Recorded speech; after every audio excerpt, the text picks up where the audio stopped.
लगाऊंगा तो इतना पैसा मेरा यहाँ लगेगा, मतलब सारी चीजें प्रिडिक्टेबल है, नॉन है, ठीक है। तो हम ये वाला अप्रोच यूज करते हैं बाउमन्स मॉडल, जिसे हम इन्वेंटरी मॉडल ऑफ कैश भी बोलते हैं। तो आपको एग्जाम में डायरेक्टली देखने को मिलेगा कि कैलकुलेट बाउमन्स मॉडल, या फिर मतलब ऐसे बोलेगा कि calculate the management of cash through the Baumol's model या through the Miller Orr model, या फिर एक्सप्लेन द बाउमन्स मॉडल या फिर इन्वेंटरी मॉडल ऑफ कैश, इस तरीके से। तो आपको डायरेक्टली इस चीज पे आना, ठीक है। अब देखिए, अब बाउमन्स मॉडल या फिर इन्वेंटरी मॉडल ऑफ कैश क्या है।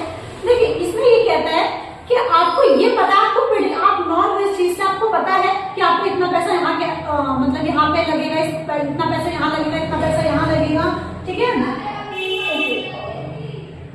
ओके, तो आपको इतना पैसा अपनी कंपनी में रखना है, इतना पैसा आपको रखना चाहिए कि आपका इतना खर्चा यहाँ, मतलब आपको हर चीजें पता है, प्रिडिक्टेबल है। तो हम यहाँ पे ये बाउमन्स मॉडल लगाते हैं। इसमें कहता डिटरमाइन द ऑप्टिमम, मतलब आपको अपनी कंपनी में कितना पैसा रखना चाहिए, कितना पैसा इन्वेस्ट कर देना चाहिए, कितना पैसा लगा देना चाहिए शेयर्स वगैरह एक चीज में। तो आपको कितना पैसा कम ऑप्टिमम होता है, कम से कम आपको इतना पैसा अपनी कंपनी में रखना चाहिए, ठीक है। ये बताते हैं कैरिंग कॉस्ट ऑफ कैश, आपको इतना रखना चाहिए कैश अपनी कंपनी में, ठीक है। तो उसका एक फॉर्मूला है, कैसे आप पता करोगे, तो ये आपका फॉर्मूला है। नहीं, अगर जिसको नहीं समझ में आ रहा है, मैं मुंह से बोल रहा हूँ, आप इसको लिख लीजिए।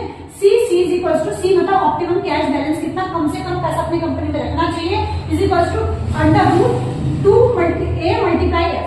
यहाँ पे मैं दोबारा से लिख रही हूँ, मैंने वो लिखा है इसको, उसको क्या बोलते हैं तो आपको ना समझना है। 2 की मल्टीप्लाई एक एफ से, और उसके अपॉन में आपका आएगा, ठीक है। ये फॉर्मूला है इसका। अब एक का मतलब क्या, एनुअल कॉस्ट, मतलब कितनी कॉस्ट लग रही है हर चीज में।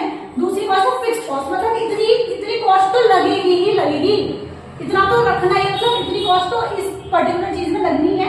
ए मतलब एनुअल कितनी कॉस्ट लगी है, ओ मतलब अपॉर्चुनिटी कॉस्ट कितनी है। ये चीजें आपको क्वेश्चन में एग्जाम में गिवन होगी डायरेक्टली। आपको अगर कैलकुलेट करने को बोलेगा तो कैलकुलेट कर दीजिएगा, अगर आपको एक्सप्लेन करने को बोलेगा तो आपको एक्सप्लेन करना है। अभी मैं आपको 2-3 नोट्स और अच्छे से इसको एक्सप्लेन करूंगी। तो ये तो मैंने एक शॉर्ट लिख दिया है, एग्जाम के टाइम पे याद रिवाइज करने में इजी होगा, तो ऐसे पढ़ लीजिए। नेक्स्ट आपसे कहता है मिलर और मॉडल। ये मॉडल तब यूज होता है, मतलब सिंपल सा, अगर आपको पता है कि आपको प्रिडिक्टेबल इतना पैसा यहाँ लगेगा, मुझे इतना पैसा इतना करके रखना है अपनी कंपनी में, इतना पैसा तो रखना ही है। तो इसमें इसका अपोजिट है कि अगर आपको पता नहीं है, अनसर्टेन है, आपको नहीं पता, फॉर एग्जाम्पल आपको नहीं पता आपने शेयर में पैसे इन्वेस्ट